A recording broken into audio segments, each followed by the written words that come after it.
ये 13 साल में अभी इसकी रूपरेखा नहीं बन पाई। कितना पैसा कहां गया, कुछ उसका हिसाब किताब समझ नहीं आ रहा। कर्मचारी के मन में सुरक्षा का भाव।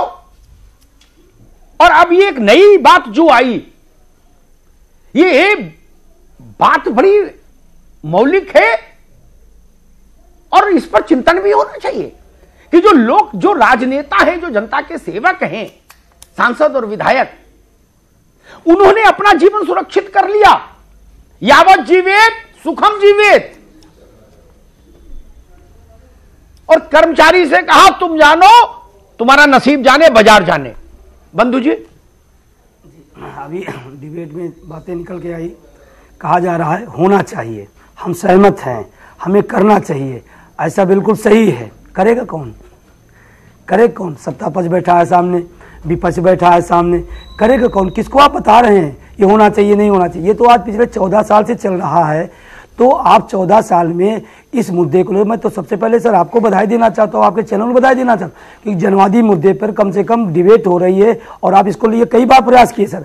मैं तो कहता हूँ कि इस मुद्दे पर हमारी जो राजनीतिक व्यवस्था है और हमारे राजनेता हैं बिल्कुल संवेदनहीन हैं। बातें भले कुछ कर ले लेकिन संवेदन। रामलीला मैदान में आज उमड़ा इतना बड़ा जनशाला, पूरा देश को आप बात करने को तैयार नहीं है, आप बात करने को तैयार नहीं है, आप क्यों चीज़ों को पेंडिंग कर रहे हैं? मैं आपसे बस एक निवेदन करता हूं, मैं सरकार का हिस्सा हूं, मैं देश के लिए, देश सरकार के लिए काम करता हूं, मैं छोटा सा अदना सा कर्मचारी हूं, मैं आया हूं इसीलिए कि हमें पेंशन चाहिए, हमें वेतन चाहिए। और आपने क्या लिया मुझे वो मेरा विषय नहीं, लेकिन मैं ये कहता हूं आज 26 नवंबर है, संविधान दिवस है, संविधान में कर्मचारियों को पेंशन की व्यवस्था है और आज संविधान दिवस के ही इसीलिए रामलीला मैदान में रखा गया ये बात कि अगर संविधान ने हमें राइट दिया तो आप कौन होते हैं हमें खत्म करने वाले? सुप्रीम कोर्ट की गाइडलाइन में हमें दिया गया है और पेंशन नेताओं को नहीं थी, हमें बाहर कर दिया, आपने अपने को अंदर कर लिया।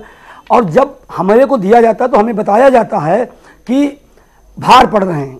मैं बहुत विनम्रता के साथ पूरे राजनीतिक व्यवस्था को और नातेदारों को कहना चाहता हूं, कोई भार नहीं है। आप यह तो सोचना नहीं चाहते, समझना नहीं चाहते। मेरा नुकसान है, देश का नुकसान है, सरकार का नुकसान है एनपीएस से, न्यू पेंशन व्यवस्था से।